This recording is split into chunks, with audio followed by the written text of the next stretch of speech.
It's just hard to fathom. I mean, I'll no lie. I mean, like, I really feel sorry for the Hibs fans at the end of the day. Terrible. Gutless. Today we're going to watch two of the biggest teams in Scotland come up against each other. It's the end of the season and this game should mean a lot. But both teams have underachieved this season massively. Today's home team, Hibernian, have 4 league titles, 3 Scottish Cups, 3 Scottish League Cups, and were the first British side to compete in the European Cup. Not only were they the first British side to compete in that competition in the mid-1950s, but they even reached the semi-final. Think of the clubs that reached the semi-final of this year's Champions League. That was Hibs in the 1950s. Aberdeen, on the other hand, they do have the same amount of league titles with 4, but they have 7 Scottish Cups and 6 Scottish League Cups. They have 2 UEFA titles to their name, and this is a stat that I bring up almost every time I see Aberdeen. They are the only club in Scotland with 2 European trophies. But today, these two teams, who should be European giants in my eyes, come up against each other in such a dead rubber football match at the end of the season, the only game on this Sunday. Hibs did even release a statement a few weeks back where they said their bottom 6 finish was simply unacceptable. By the sounds of things, the entire football operation will be scrutinised and looked at, from maybe the scouting to the players brought in to the management and the coaching. I'm not quite sure, but yeah, on the pitch this season, the results don't lie, and look at where they are on the table. Aberdeen have obviously had a terrible season by their standards as well. There's been a lot of managerial change, from Barry Robson to Neil Warnock, and everything that's gone on from start to finish, from their poor league form. I thought that once they got knocked out of Europe, things would start to turn and they'd get right back up into the top half, but it's just not happened for them. And obviously they've never been relegated from the top division in Scotland. I know they've been close once or twice, but we obviously saw them play in Europe this season. We've also seen Hibs play in Europe this season too. I bet you think it's quite glamorous being a YouTuber in 2024. I'm closing in on 200,000 subs, but in reality, it's a GoPro balancing on a bin outside Easter Road. We were just talking off camera there about how with certain clubs in Scotland, they won't be in Europe, so they'll have a good season domestically. They'll qualify for Europe. That'll maybe take a lot out of the team, and then so you won't do very well in the league, so you won't qualify for Europe again. It's like this ongoing cycle. Yeah. Do you think that's what's happened to Aberdeen and Hibs this season? It happens with Hibs nearly every season. We'll qualify for Europe, do well in the league, and then somehow fall away. No qualify, and then we'll qualify again. And so what have the clubs got to do to ensure that you just remain a top 5, top 6 club, and you're always in Europe and always in the conversation for trophies as well? I don't know what we've got to do. Genuinely, obviously Celtic and Rangers, you think you're not going to compete with them. Obviously the closest team to compete with them in the last couple of years has been Hearts. How many people will be here today? Do you think there's a little bit of a disconnect with the fan base at the moment? Obviously the statement that went out too. If you look at the 2 away games that we've had, we normally take about 1,200 fans, and I think we're lucky if there's 400 fans. Wow, okay. And the statement obviously went out, didn't it, about the football operations and stuff? They were going to analyse it at the end of the season. We keep bringing in the wrong managers, and if we're bringing in the wrong managers, that's clearly like something to do with the top and not really the managers. Do you think that Montgomery deserves a little bit of time? Obviously he inherited Lee Johnson's squad. He's not had time to really change much. I know January didn't go well with some of the signings, but maybe 1 or 2 more windows he deserves, you think? I mean, it's a tough one, because obviously you don't want to be like getting rid of managers all the time and that, but it's also like we're just not seeing the results at all, and plenty of money's already been invested in them, so it is a tough one.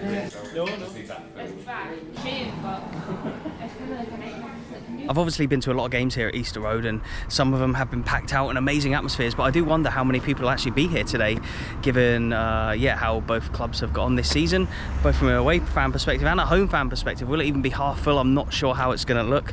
That's probably on the thumbnail, so maybe you've already seen. But yeah, this is like the away section right here. I know we've still got a couple of hours before kick-off. I always like to get here early, but I was hoping to speak to some Aberdonians as well as some Hibs. I've already spoken to some Hibs, but where's it gone wrong for Aberdeen this season then? Bouncing about with too many managers, I think. Taking on Neil Warnock was probably the wrong thing to do, but I mean we should have just stuck with Barry Robson till the end of the season at 11, but then hopefully this new man will come in and turn us around for next season, because it's been another poor season for us yet. And do you think Aberdeen should obviously always be a club that's up there pushing for Europe and Yes, competing? I think so. We normally are, because when we had Derek McGuinness as a manager, we were normally getting into the at least top 3 anyway. Yeah, so look how well Khalil are doing now as well under him. But we've had a couple of good cup runs this year, but that's about it. Do you think Europe held you back in those early stages, especially up till Christmas, playing group stage football? I think so, might have done to boot, yeah, but then it's just the stop-start. I mean, it showed us how well we played against Celtic in the semi-final in the cup. We need to produce that in the league as well, really. We just can't seem to do it in the league. It's just hard to fathom what has gone wrong at Aberdeen, and it's the difference between how they've done in the cups, where they've actually done well. Yeah, it's amazing, isn't it, actually? Yeah. They should have got out of their European group because they played some really good football. They got to one semi-final, they got to one final. In the league, they've just not been producing it. They've been losing daft goals.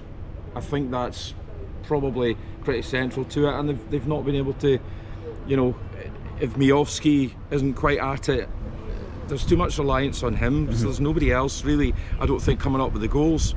And obviously this season we've got to give credit to the teams that are in the places of where Aberdeen and Hibs should traditionally feel like they belong. You know, the St Mirrens, Achilles, the Dundees of the world who have done well to get up there. And we don't want the Scottish League to become like the Premier League where it's the same old teams finishing in the same positions every year, but surely Aberdeen as a club feel like every season they should be in that conversation for the top 3 or 4 at least. Yeah, absolutely. For, you know, from a Scottish football perspective, it's great to see these other teams that you've just mentioned doing well. It's great for the game, but Aberdeen, they're the kind of club they should be setting, you know, a minimum target of 3rd in the league and reach a cup final. So a huge club. The amount of fans they get to games up there as well is amazing.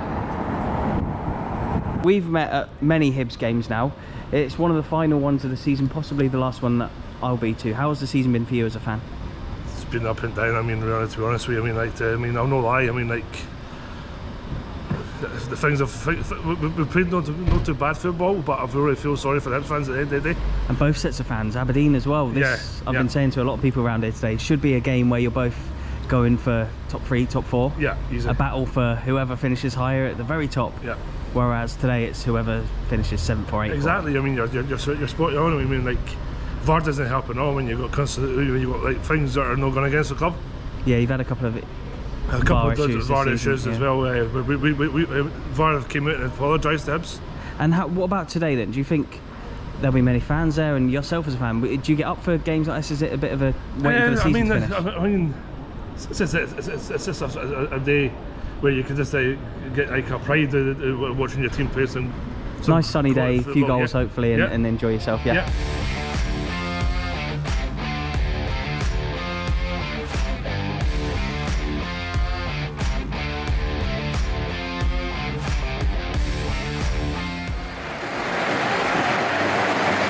Credit actually to the Aberdeen fans. There's quite a few of them here, maybe 1,000 or 2,000 I guess. And yeah, look,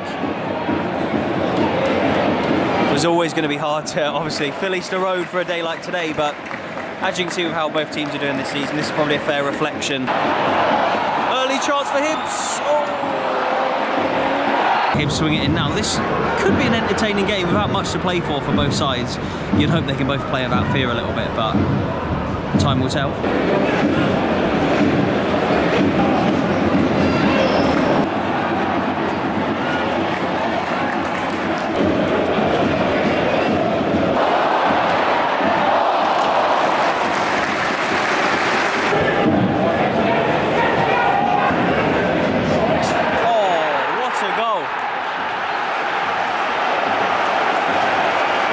Travelling Aberdeen fans are happy with that one. Leighton Clarkson, formerly of Liverpool.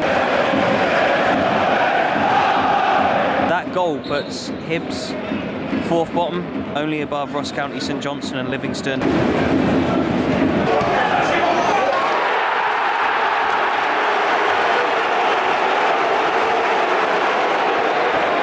The boos are starting to ring out here at Easter Road.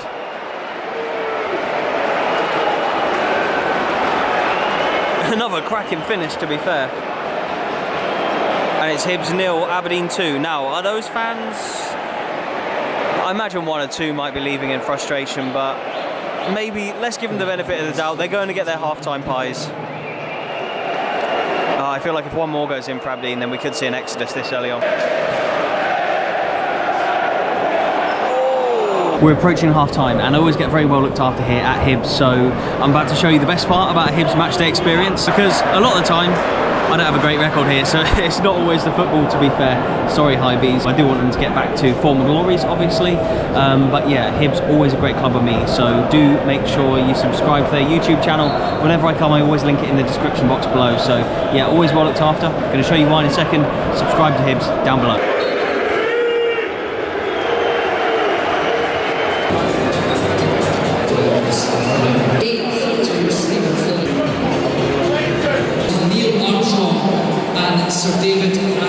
Second half's just begun. What did you make of the first? Terrible. Gutless. What positions would you change for next season if you had to bring in a couple of players from? Probably one in every position. Keep venting. Where do you go from now? Just damage limitations? Do you think you can pull it back here today? No. No. I think it could go down 3 or 4.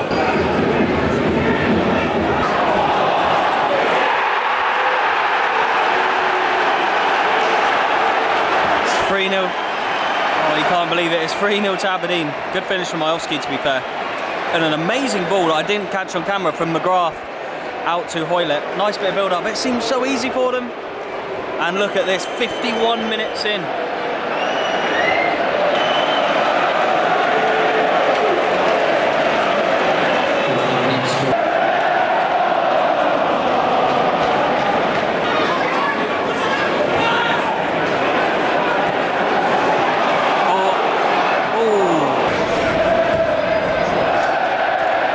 I'm just about to post to my Instagram story. If you're not following me on Instagram, please do, footy.adventures. There's literally no atmosphere in the stadium right now. I think this would be a great FM save here at Hibs, getting them back to being champions and competing in Europe again. Same for Aberdeen. Hibs have just missed a 1-on-1.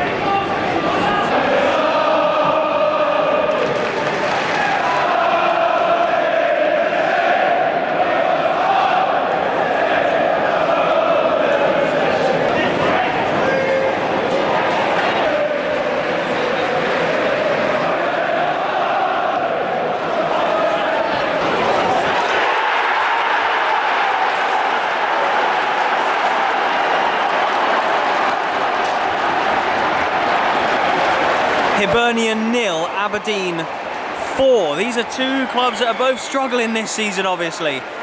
And one has absolutely battered the other here at their own place. That's got to be like the last kick of the game.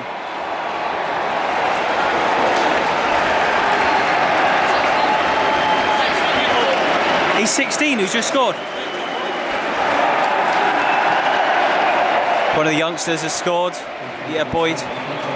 Fletcher Boyd, 16 years old. Fair play to him. Remember the name. We've just seen him score here at Easter Road. Oh, look at this.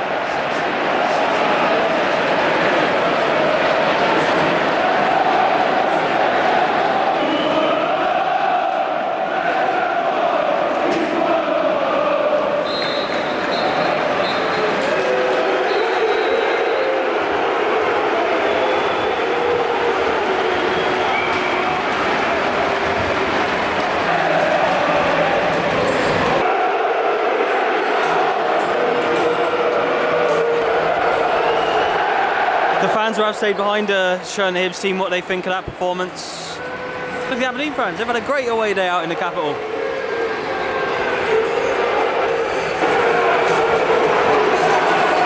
So I'm staying behind to edit my vlog, as I usually do when I have the opportunity to bring my laptop along to games. We're way after all the fans have left, and I think that's the ultras who have stayed behind there. I don't know why. Are they waiting for the manager to come out, or players or something like that? I'm not sure, but they're obviously not happy and they want to show that to the club. last few minutes of the game it started raining, but yeah, summer has ended in Scotland. It's 2 days of nice heat, and then now it's back to absolutely pissing down. But yeah, probably the last time I'm going to be at Easter Road this season. A really disappointing end for them. Today's really highlighted maybe that Aberdeen, their players have a bit of hunger going into next season. Obviously there's a new manager to come in. Really disappointing end to the season for Hibs. But yeah, for Aberdeen, I'm sure they'll be kind of happy with today, but disappointed with the season overall, and just looking forward probably to next season starting. What have you thought about Hibs? What have you thought about Aberdeen? What have you thought about the clubs who have maybe taken their place up in the top 4 or 5 this season? Killy and St Mirren and Dundee and all that have had great seasons, so yeah, fair play to all them. But a huge thank you for watching. Very sorry, Hibs fans, that the season's ended like this for you. Still a couple of games left that you got to get through, but I'm sure you'll be all right. There's Leighton Clarkson. What a goal he scored today. Thank you so much, guys, and goodbye.